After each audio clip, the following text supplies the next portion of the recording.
ہمارے یہاں پاکستان میں ڈاکٹروں نے قصابوں کا کام شروع کر دیا ہے. سر آپ یقین جانیں کوئی بھی پیشنٹ جاتا ہے اتنی لمبی چوڑی دوائیں لکھ کر دیتے ہیں. وہ کیوں؟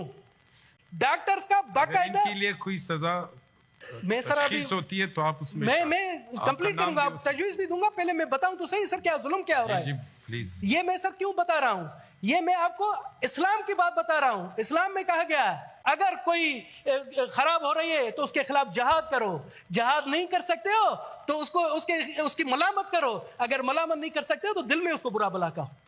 تو سر میں اسلام کے حوالے سے آپ کو کہہ رہا ہوں کہ اگر ہم بیٹھے ہوئے ہیں اس ظلم کے خلاف اگر ہم آواز نہیں اٹھائیں گے, ان قصابوں کے خلاف آواز نہیں اٹھائیں گے تو روزے کیا ہوا ہماری غیر مسلموں کی تو نہیں ہوگی, ہم تو ویسے ہی دوزخی ہیں. آپ لوگ کی گردن پکڑی جائے گی سر. ٹھیک ہے سر. میں سر یہ میں آپ کو بتاؤں ڈاکٹروں نے قصابوں کا کام شروع کیا ہوا ہے. میڈیکل اسٹور والوں کے ساتھ بھتا فکس ہے کہ ہم فلاں پرچی بھیجیں گے پیشنٹ کے ساتھ تو اس کی اتنی فکس ہوگی. اور دوائیاں غیر معیاری دوائیاں, حالانکہ انٹرنیشنل اسٹینڈرڈ ہے کہ ایک پیشنٹ کو آپ 3 دوائیوں سے زیادہ نہیں لکھ سکتے, مگر ادھر لمبی چوڑیاں دوائیاں لکھ کر دے دیں تاکہ ان کی کمیشن بنے. سر اسی طرح سے ہماری جو بیچاری عورتیں ہیں پریگننٹ ہوتی ہیں, آج آپ دیکھیں جب بھی ہاسپٹل جاتی ہیں ان کو کہتے ہیں کہ سیزر سے آپ کا بچہ ہوگا.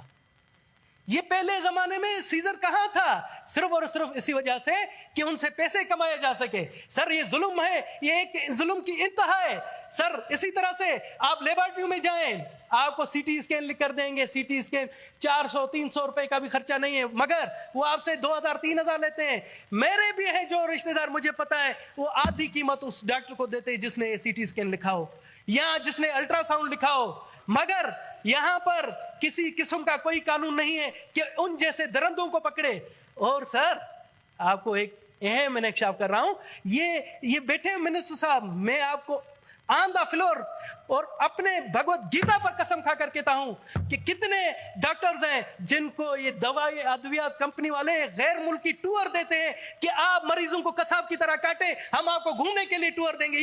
یہ ایف آئی اے سے پتا کر لیں کہ کتنے ڈاکٹرز وہاں جاتے ہیں, مگر بولنے والا کوئی نہیں ہے.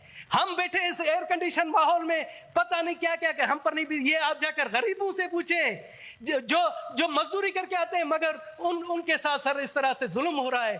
اس ظلم پر اگر ہم خاموش رہیں تو میں سمجھتا ہوں یہ ہمارے لیے قابل ملامت ہے. سر اس پر کوئی کسی قسم کا کوئی نہیں ہے. ڈاکٹر یہاں پر میں آپ کو واقعہ سناتا ہوں. ابھی میں یورپ گیا تھا, میرا اپنا رشتہ دار ڈاکٹر ہے وہاں پر یورپ میں. میں نے کہا حال والد ہے کہ یورپ میں کس طرح سے, تو کہتا ہے کہ سر یہاں تو ہم یورپ میں ڈر ڈر کر پریکٹس کرتے ہیں کہ خدا نخواستہ کوئی غلط دوا چلی گئی ہم پر سو ہوگا. پاکستان زندہ باد, ہمارے ہاتھوں سے اگر کوئی مرتا ہے بھی کوئی بھی پوچھنے والا نہیں ہے. سر یہ حقیقت ہے, میں آپ کو حقیقت بیان کر رہا ہوں. آپ جائیں دیکھیں کتنے ہمارے پیشنٹ ذلیل و خوار ہوتے ہیں سر, مگر کوئی پوچھنے والا نہیں. ہمارے اتھارٹیز ایسے آرام سے سوئی ہوئے ہیں. جب بھی ہم کہتے ہیں کہ جی صوبے کا مسئلہ ہے, وفاق کا, یہ بھائی پاکستان کا مسئلہ ہے, پاکستانی عوام کا مسئلہ ہے.